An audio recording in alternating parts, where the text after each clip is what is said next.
आदाब, नमस्कार नाज़रीन। आप देख रहे हैं प्रोग्राम किताब कायनात और मैं हूं आपका मेज़बान मुस्तहसन रिज़वी। नाज़रीन, किताब की अहमियत और अफ़ादियत के मुतालिक तो आप बख़ूबी वाकिफ़ हैं।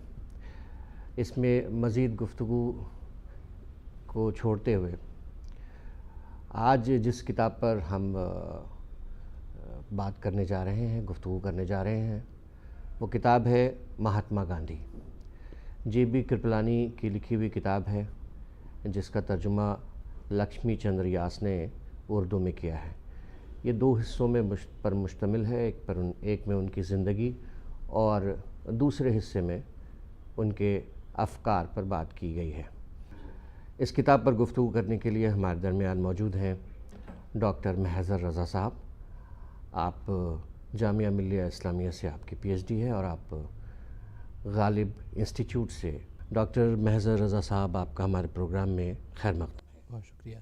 पहला सवाल इस किताब से कि महात्मा गांधी की ज़िंदगी, शुरुआती ज़िंदगी और उनकी जद्दोजहद, उनकी फ़िक्र पर कहाँ तक असरअंदाज़ हुई, इसके मुतालिक हमारे नाज़रीन को बताइए। हम ये देखते हैं कि महात्मा गांधी की जो इब्तिदाई ज़िंदगी है, दरअसल उन्हीं हालात ने उनके कायदाना किरदार को ढाला था और उनकी फ़िक्र को बनाया था। आप देखें कि जब वो हिंदुस्तान से लंदन पढ़ाई के लिए जाते हैं तो लंदन में पहुंचने के बाद उनको दो चैलेंजेस का सामना करना पड़ा। एक तो ये कि वो शराब, जो कि उन्होंने अपनी माँ को वचन दिया था कि वो शराब नहीं पिएंगे, और दूसरे नॉन वेज नहीं यूज़ करेंगे। नॉन वेज न खाने के सिलसिले में उनको इतनी मशक्क़त का सामना करना पड़ा कि उन्होंने काफ़ी दिनों तक भरपेट खाना नहीं खाया। बहुत दिनों के बाद उन्हें एक होटल ऐसा मिला जहाँ पे वेजिटेरियन खाना मिलता था। तो इन दो किरदार ने उनके अंदर यानी इन दो चैलेंजेस ने उनके अंदर इस किरदार को डेवलप किया कि वो अपने मकसद के लिए भूख को भी बर्दाश्त कर सकते हैं और तमस्खुर को भी बर्दाश्त कर सकते हैं। यानी उनको हंसा जा रहा था लेकिन उन्होंने बर्दाश्त किया क्योंकि हम मेरा उसूल है। इन दो किरदारों ने ही उनके अंदर, इन दो चैलेंजेस ने ही उनके अंदर ये किरदार पैदा किया। फिर उसके बाद हम देखते हैं कि वो साउथ अफ्रीका गए। साउथ अफ्रीका में भी जो उन्होंने हिंदुस्तानियों के लिए जद्दोजहद की, तो दरअसल वो उनकी अपनी जद्दोजहद नहीं थी। वहाँ के जो बाशिंदे थे हिंदुस्तानी, उनके लिए वो जद्दोजहद कर रहे थे। और इस जद्दोजहद में भी उन्होंने जिन यूरोपियंस के सामने का मुकाबला किया, उनकी मुखालिफत की, उनसे ये कह के किया कि हम दरअसल आपकी पॉलिसी के ख़िलाफ़ हैं, हम आपके ख़िलाफ़ नहीं हैं। और जब उनको ये मालूम हुआ यूरोपियंस को कि ये हमारे ख़िलाफ़ नहीं है, तो फिर वो उनके दोस्त भी बन गए और उनको कामयाबी हासिल हुई। महज़र साहब, दूसरा सवाल ये कि महात्मा गांधी का फ़लसफ़ा, जो इस किताब के हवाले से हम बात कर रहे हैं, वो अभी आज के दौर के लिए कितना बामानी है, कितना रेलेवेंट है? सत्य और अहिंसा, ख़ुद गांधी जी ने भी कहा है कि सत्य और अहिंसा ये मेरा वज़ा करदा उसूल नहीं है, इस कायनात का ये उतना ही पुराना उसूल है जितना कि पुराना हिमालय है। तो हम ये देखते हैं कि आज के दौर में जब हम इतनी बदअमनी है, इतने इंतशार फैला हुआ है, तो दरअसल बात यह है कि हमने सत्य और अहिंसा को त्याग दिया है। हम उसको अपनाने पे तैयार नहीं हैं। हम दूसरों के हुकूक़ पे डाका डालना चाहते हैं और हम चाहते हैं कि उसके हुकूक़ हमारे पाले में आ जाएं। दरअसल ये जो पाला बदलने की पॉलिसी होती है कि दूसरे के हुकूक़ हमारे पाले में आ जाएं और हम उसके इख्तियारात पे कब्ज़ा कर लें, यही किसी माशरे के अंदर बदअमनी पैदा करती है और वहाँ पे इंतशार पैदा करती है। और इसके नतीजे में तमाम तरक्यात जो हैं वो रुक जाती हैं और एक इंतशार ये पैदा होता है कि इंसान एक दूसरे के दस्तो गिरेबान हो जाता है। तो गांधी जी का फ़लसफ़ा, मैं तो ये समझता हूँ कि आज उससे ज़्यादा रेलिवेंट है जितना कि उस दौर में जबकि वो बाहयात थे। गांधी जी के जो अफ़कार हैं, जो उनकी सियासी ज़िंदगी है, इस पर नाज़रीन को बताइए कि वो जब हिंदुस्तान लौट कर आए सन 1915 में, और वहाँ से फिर चंपारण और फिर आगे जो उनकी जद्दोजहद है मुल्क की आज़ादी के लिए, इस पर हमारे नाज़रीन को कुछ बताइए। बहुत अच्छा सवाल है आपका कि गांधी जी जब यहाँ पे हिंदुस्तान लौट करके आए हैं तो उन्हें किन चैलेंजेस का सामना करना पड़ा और किस तरह से उन्होंने अपनी सियासी ज़िंदगी का आगाज़ किया। तो यहाँ पे मुझे याद आता है कि गोखले जी ने उनको एक मशवरा दिया था कि देखो गांधी तुम जा रहे हो, लेकिन 1 साल तक जब तक तुम हिंदुस्तान को समझ न लो, उसके गांवों में न चले जाओ, वहाँ के मसाइल से पूरी तरह वाकिफ़ न हो जाओ, तुम्हें बोलना नहीं है। तो गांधी जी जब लौट करके आए हैं तो 1 साल तक वो हिंदुस्तान के मुख्तलिफ़ खित्तों में जाते रहे, यहाँ के मसाइल को समझते रहे, लोगों से बात करते रहे।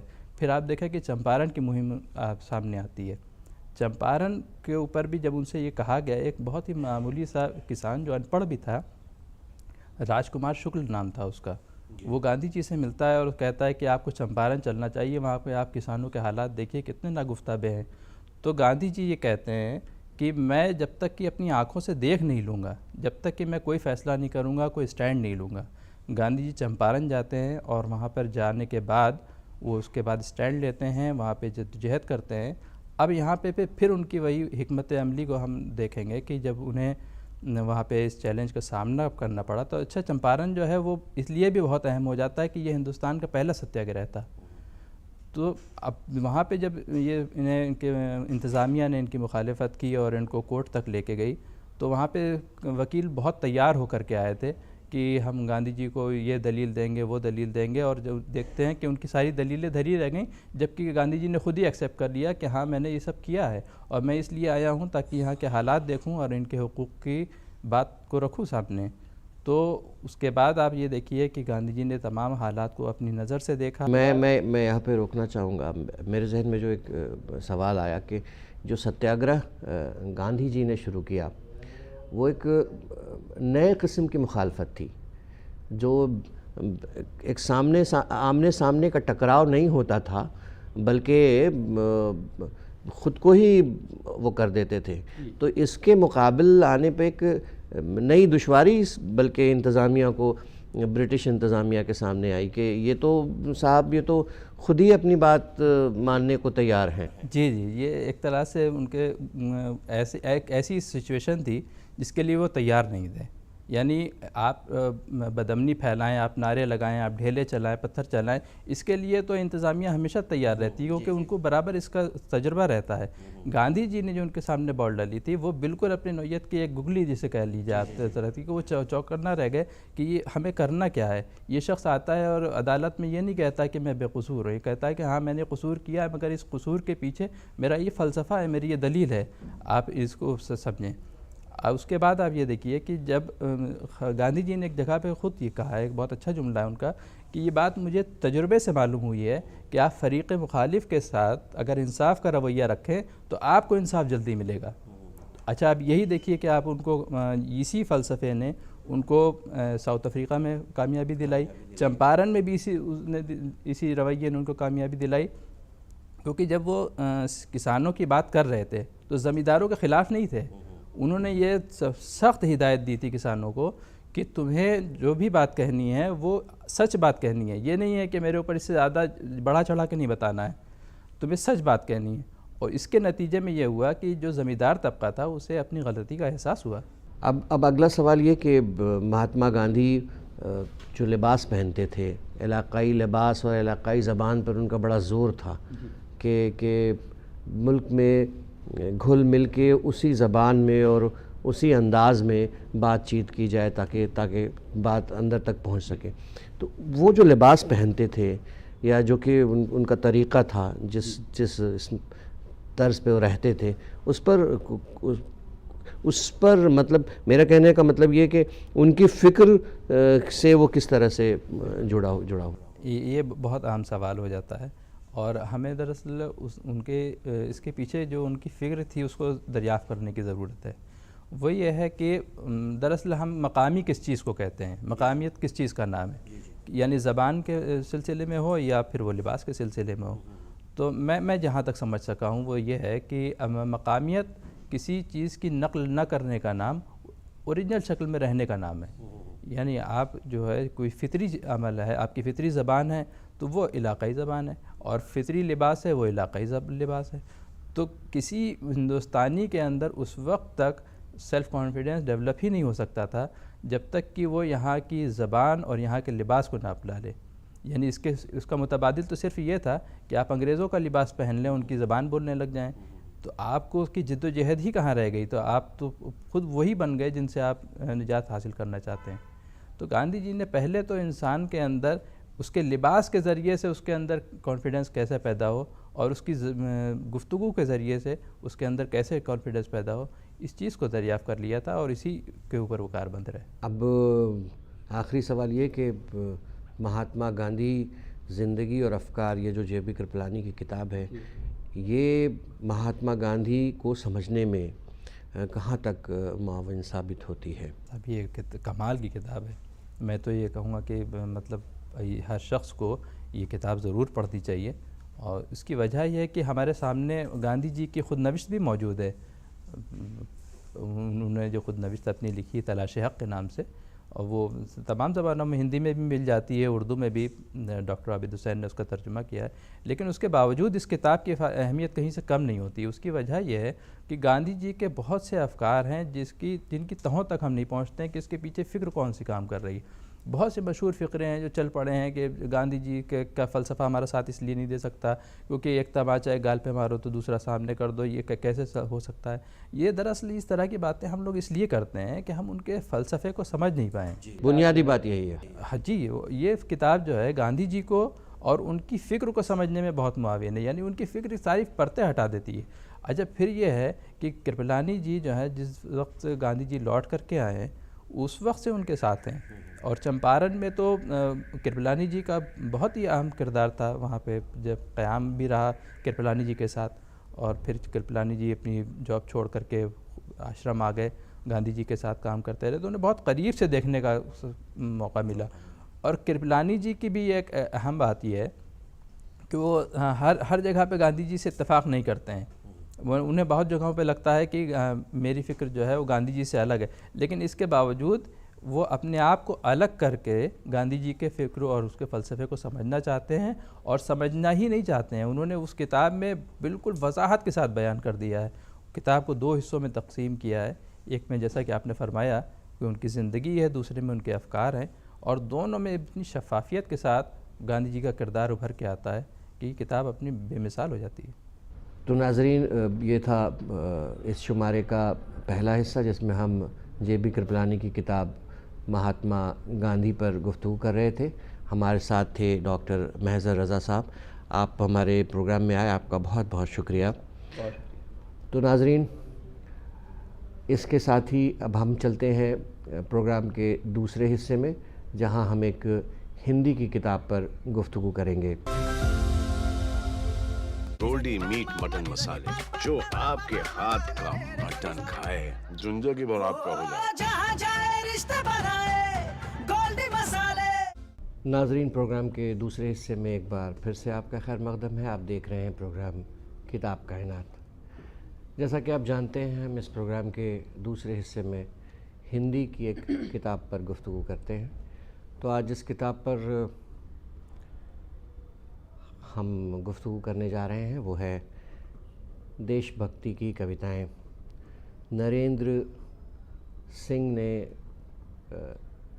कविताओं का मजमुआ तैयार किया है, और इसमें 18वीं सदी के अवाखिर में देशभक्ति की, हुब्बुल वतनी की के गीतों का एक मजमुआ तैयार किया है। आज इस किताब पर गुफ्तगू करने के लिए हमारे दरमियान हैं डॉक्टर रखशंदा रूही साहिबा। आप जामिया मिलिया इस्लामिया में बरसों से तदरीसी खिदमात अंजाम दे रही हैं, और उर्दू हिंदी फ़िक्शन राइटिंग में एक बड़ा नाम है। आपका बहुत बहुत खैर मकदम हमारे इस प्रोग्राम में। देशभक्ति की कविताएं, ये जो किताब है, इस किताब की अहमियत और अफादियत पर रोशनी डाली है हमारे नाज़रीन के लिए। देखिए, आज के जो ज़माना है वो गूगल का ज़माना है, जैसा कि हम सभी जानते हैं।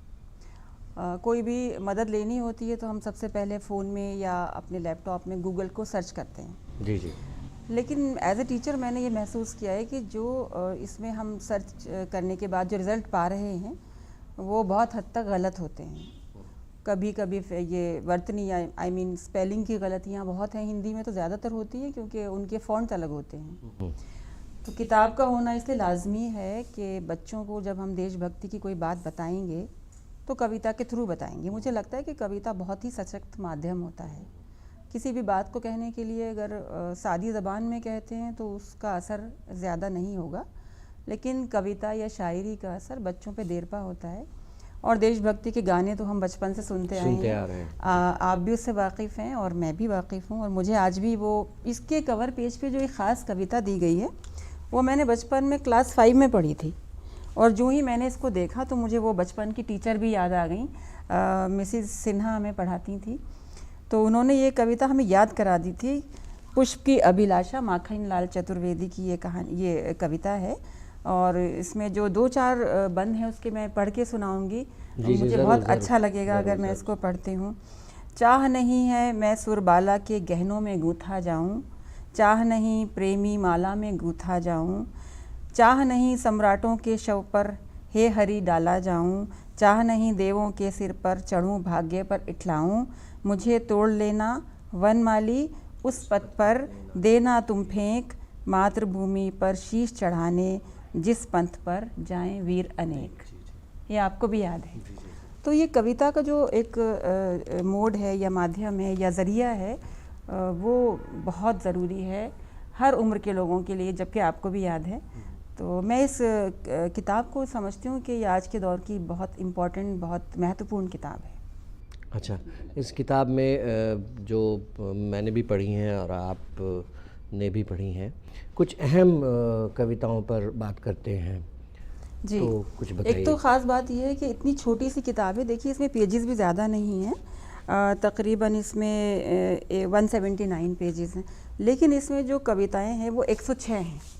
तो ये अपने आप में एक बहुत बड़ा संकलन इस तरह माना जा सकता है कि किसी को भी अगर हम ये किताब प्रेजेंट करते हैं या बच्चों को ही मैं दे देती हूँ तो वो एट ए टाइम 106 कविताओं से ज़ख़ीरा कह सकते हैं। जैसे कहते हैं ना, कूजे में दरिया को बंद कर दिया है आपने, उस तरह से ये गागर में सागर भर दिया है इन्होंने।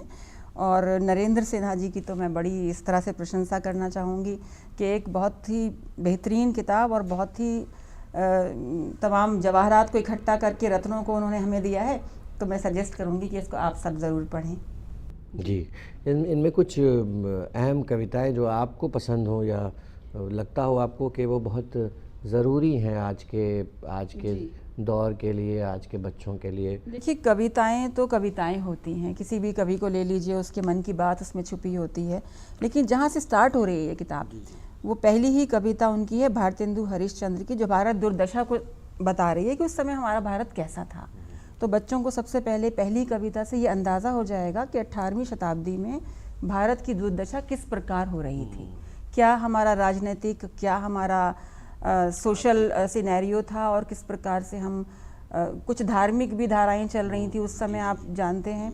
लेकिन एक नव जागरण की जो एक नई नीति शुरू की गई थी, या एक धारा थी जिसमें लोग बढ़ते चले गए थे, उसने हमारे देश में लोगों को एक नया रास्ता दिखाने में बहुत काम किया था। तो ये कविता, जो पहली कविता इसकी है भारत दुर्दशा, ये मुझे लगता है कि बहुत ज़रूरी है। मैं थोड़ा सा इसको आपको बताना चाहूँगी कि इसमें क्या बात कही है। अब सबके पीछे सोई परत लखाई, हा हा भारत दुर्दशा ना देखी जाई। कवि के मन में कितना दुख है अगर देखें तो। अब जहें देखूं तहें दुख ही दुख दिखाई, हा हा भारत दुर्दशा ना देखी जाई।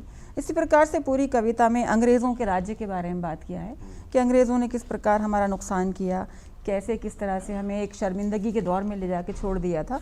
तो उसमें ये कविता बहुत काम देगी। इसके बाद एक अंतिम कविता है इसकी, 106वीं जो कविता है, यह है वीर सपूत। रविंद्र भारती से तो हम सब वाकिफ़ हैं, क्या उनकी कविताएं होती थी।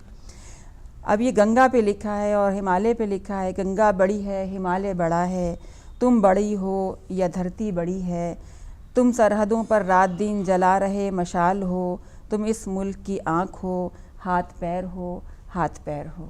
तो ये पूरी कविता हमारे वीरों के ऊपर उन्होंने इसको एक प्रकार से अपना एक श्रद्धांजलि दी है। तो मैं समझती हूँ ये बहुत ज़रूरी कविताएं हैं जो हमें पढ़नी चाहिए।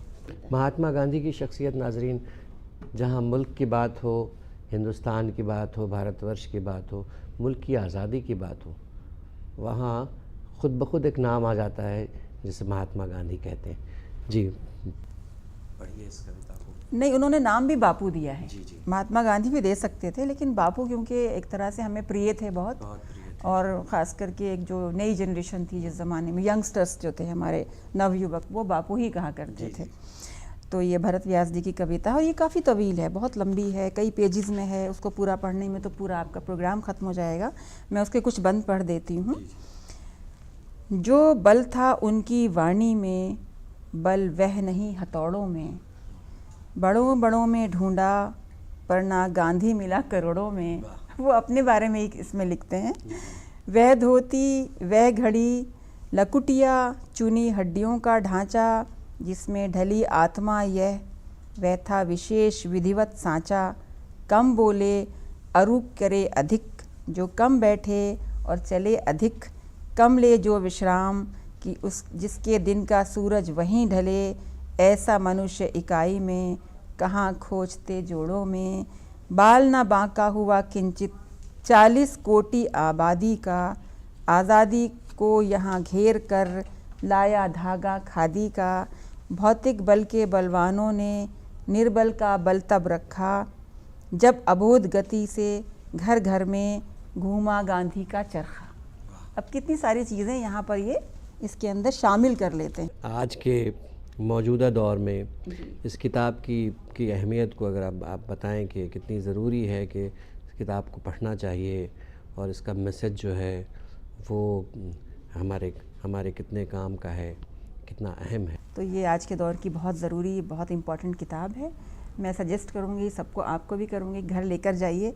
मैं भी लेकर जाती हूँ और बच्चों से यही कहूँगी कि हमारी देशभक्ति से आप लोग बिल्कुल इंस्पायर रहें, पुस्तकें पढ़ते रहें और निराला जी को पढ़िए, महादेवी वर्मा को पढ़िए, भारतेंदु जी को पढ़िए और जितने भी इसमें शामिल 106 कविताएं हैं उनको पढ़िए। बहुत अच्छी किताब है, मेरा मानना है। जी बहुत बहुत शुक्रिया, आप हमारे प्रोग्राम में तशरीफ़ लाईं और आपने अपना कीमती वक्त हमारे प्रोग्राम को दिया। Thank you. तो नाजरीन, यहीं ख़त्म होता है हमारे इस शुमारे का दूसरा हिस्सा। अब हम चलते हैं तीसरे हिस्से की जानिब, जिसमें हम मजाज की शख्सियत और शायरी को जानने समझने की कोशिश करेंगे।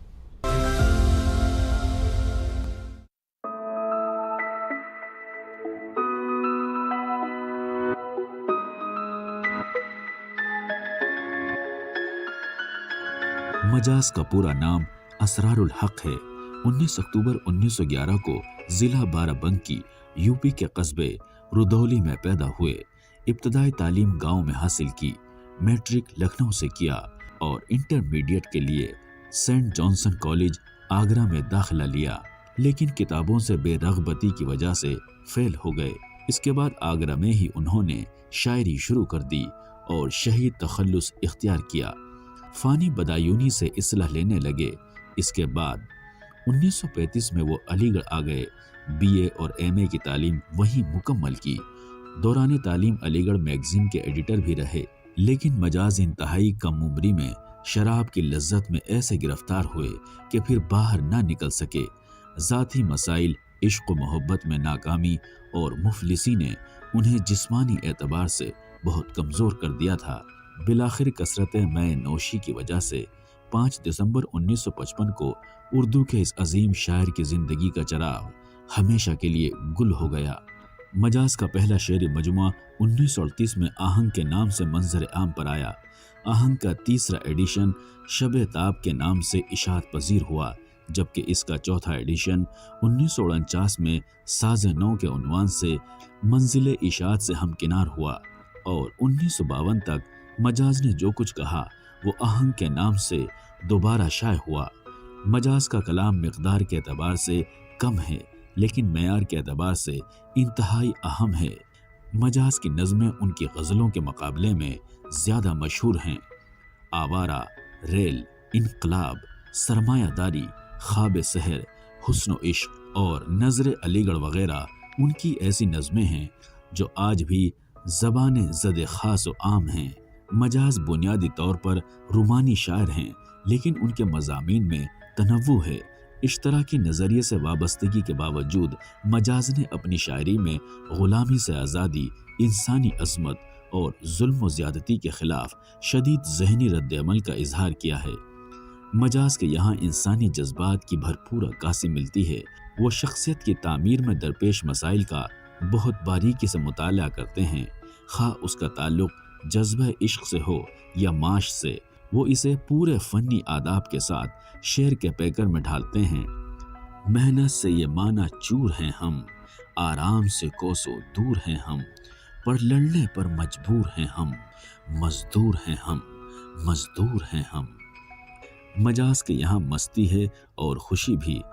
इनकी इनकलाबी शायरी की जहाँ तक बात है तो वो इनकलाब के हुस्न को पहचानते हैं और इसे दूसरों की नज़र से हटकर देखते हैं।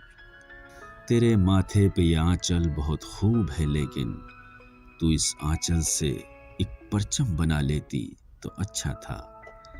मजाज की शायरी में नाजुक ख्याली, अछूते एहसासात और अहद शबाब के नौखेज़ जज्बात का इजहार भी बहुत अछूते अंदाज में मिलता है। मुझे पीने दे कि तेरे जामे लाली में अभी कुछ और है, कुछ और है, कुछ और है साक़ी। कुछ तुम्हारी निगाह काफिर थी, कुछ मुझे भी खराब होना था। तुम ही तो हो जिसे कहती है ना खुदा दुनिया, बचा सको तो बचा लो कि डूबता हूँ मैं। मजाज ने ऐसी नज़्में लिखी जो गीत के तौर पर अवामुन्नास में मकबूल हुई और जिसे एक साथ लोग गाते हैं। इन नज़्मों में इत्तेहाद, मोहब्बत और यगांगत है, हौसला और पैगाम है। मजाज ने अपने पीछे जो शेरी सरमाया छोड़ा है वो मुख्तसर होने के बावजूद इतना अहम है कि वो इसकी वजह से हमेशा याद किए जाएंगे। तो नाज़रीन, इसके साथ ही ये शुमारा यहीं ख़त्म होता है। हमें उम्मीद है कि हमारा प्रोग्राम आपको पसंद आ रहा होगा। आप अपने तासुरात भी हमें भेज सकते हैं। हमारा ईमेल का पता है ddurduspecials@gmail.com। इसके साथ ही मुझे मुस्तहसन रिज़वी और किताब कायनात की पूरी टीम को दीजिए इजाज़त। खुदा हाफ़िज़।